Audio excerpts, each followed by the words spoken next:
पानीपत में जेजेपी नेता की गोली मारकर हत्या की गई। फायरिंग में 2 अन्य को भी गोली लगी है। बीजेपी छोड़कर जेजेपी में हुए थे शामिल। विकास नगर में वारदात हुई। 3 को एक निजी अस्पताल में भर्ती कराया गया है। जेजेपी नेता रविंदर मिन्ना की मौत हुई।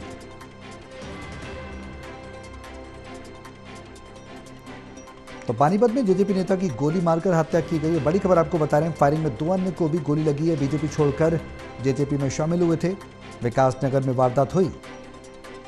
3 को एक निजी अस्पताल में भर्ती कराया गया है, जबकि जेजेपी नेता रविंदर मिन्ना की मौत हो चुकी है।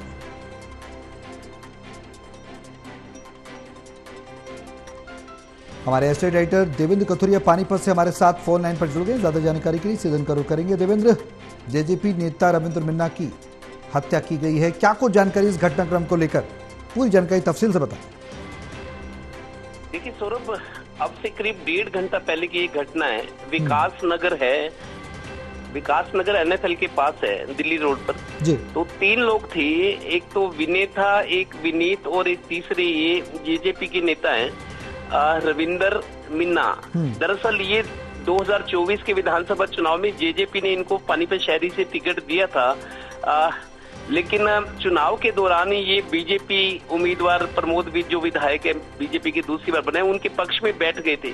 मतलब जेजेपी की उम्मीदवार होते हुए बीजेपी को समर्थन देके उनके समर्थन में बैठ गए थे, मैदान छोड़ दिया था। ये गांव जागसी सोनीपत के रहने वाले हैं और इनके 2 दोस्त और आए थे गाड़ी में। टोटल 3 लोग थे। तो बाकी दो लोग हैं, उनको भी गोली लगी। एक विनीत है और एक विनय, लेकिन इनके माथे पे गोली मारी गई है। बिल्कुल खून बह रहा है, क्योंकि माथे पे गोली मारने का मतलब सिर फट जाता है, क्योंकि बहुत डेलिकेट पार्ट होता है। तो थोड़ी देर में इनकी मौत होगी। हॉस्पिटल ले गए, पार्क हॉस्पिटल है, लेकिन इनको नहीं बचाया जा सके। बाकी 2 हैं, उनकी स्थिति ठीक है, थोड़ा सा वो बच जाएंगे, लेकिन इनको माथे पे टारगेट किया गया था रविंदर मिन्ना को, और थोड़ी देर में मौत होगी, क्योंकि सिर का पूरा हिस्सा फट गया, डेलिकेट हिस्सा होता है शरीर का।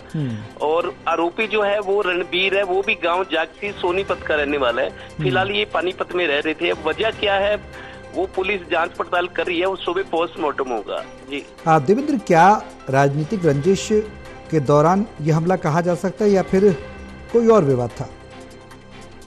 देखिए सौरभ, मेरे को लगता है कोई प्रॉपर्टी विवाद या कोई रंजिश का मामला हो सकता है। इतनी बेदर्दी से कौन कैसे किसी को मार सकता है कि माथे पे गोली मारने का मतलब ये कि बचे ही ना। इतनी मतलब खुंदक रही होगी उसके मन में, जो हमलावर है जो भी, मतलब माथे पे गोली मारने के मतलब किसी सूरत में बचे ना, इसी वजह से इसके माथे पे गोली मार गई। लेकिन फायरिंग में 2 लोग और भी घायल हुए जो उसके साथ थे, लेकिन वो बच जाएंगे, उनकी हालत खतरे से बाहर है।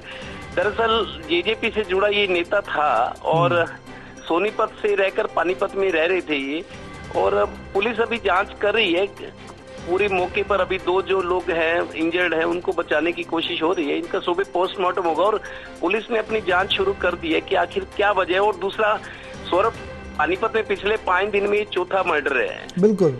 5 दिन पहले एक दवा कंपनी के मैनेजर थे, उनको उन्हीं के कजन ने चाकू घोंपा था दिन दहाड़े सड़क पर, उसकी मौत हो गई थी। तो देवेंद्र, एक सवाल ये, होली पर विवाद हुआ था 2 दोस्तों का। 2 दिन पहले कत्ल किया गया, 2 दोस्तों का इकट्ठा उनको घर से बुला के, और आज ये 5 दिन में 4था मर्डर है पानीपत में। देवेंद्र, बड़ा सवाल ये है कि लॉ एंड ऑर्डर कहाँ है प्रदेश में?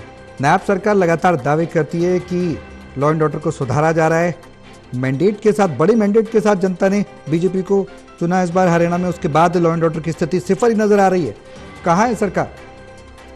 देखिए सौरभ, बिल्कुल ठीक बात है। अभी जो सेशन चल रहा है बजट सेशन के पहले ही दिन मेरे को ध्यान है आदित्य देवीलाल जो इनेलो के विधायक है, उन्होंने ये मसला पहले ही दिन उठाया था कि लॉ एंड ऑर्डर की स्थिति खराब हो रही है हरियाणा में, क्योंकि गृह मंत्रालय खुद मुख्यमंत्री के पास है, तो सवाल तो उठ रहे हैं। और पानीपत जैसे शहर में, जो दिल्ली एनसीआर का शहर है, औद्योगिक शहर है, बड़े व्यापारियों का, उद्योगपतियों का शहर है, 5 दिन में अगर 4 मर्डर हो जाए तो लोगों में डर, खौफ पैदा होना जाहिर है कि उनको डर तो होगा ही। और जहाँ इस तरह का माहौल होता है वहाँ व्यापार भी नहीं पनपता, और दूसरा लोग थोड़ा सा दहशत में रहते हैं। तो आज ही एक्चुअली एसपी की प्रेस कॉन्फ्रेंस थी, जो 2 डबल मर्डर हुआ है नूरवाला में। मैंने ही एसपी साहब से ये सवाल उठाया था कि लगता है पुलिस का खौफ खत्म हो रहा है। आजकल जो क्राइम में इस तरह की घटनाओं में इन्वॉल्व होते हैं, बिल्कुल बेधड़क होकर चक्कू मार देना, गोली मार देना, लगता है पुलिस का खौफ, पुलिस का डर ही नहीं रहा। ये सवाल मैंने आज एसपी साहब से पूछा था। वो कहते नहीं, आपस में कई बात होती है।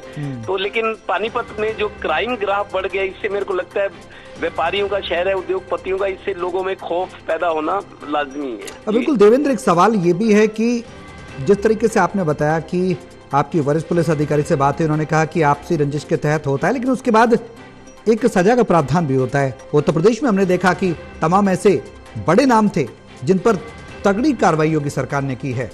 क्या और राज्यों से सीख लेने की जरूरत है हरियाणा को भी? देखिए सौरभ, पुलिस वाले या एसपी हो या कोई पुलिस अफसर हो, वो देखिए अपने वो थोड़ा सा वो डिफेंड करते हैं खुद को कि क्राइम तो होता रहता है, लेकिन इस तरीके का क्राइम हो, सरेआम गोली मार दे, सरेआम चाकूबाजी हो जाए। वो डबल मर्डर 2 दिन पहले हुआ है, आज ये 5वें दिन में 4था मर्डर है। अभी तो 2 लोग घायल भी हुए। आप देखिए 3 लोगों पर हमला हुआ है। तो इस स्थिति में व्यापारियों में जो उद्योगपति है, पूंजी निवेश करने से भी लोग थोड़ा सा बचते हैं। अब जैसे हरियाणा पंजाब गवर्नमेंट है, चाह रहे हैं कि बड़े उद्योग लगे, लोगों को रोजगार मिले, सरकार को टैक्सेस मिले, जहां उद्योग लगता है बड़ा वहां खुशहाली होती है आसपास भी।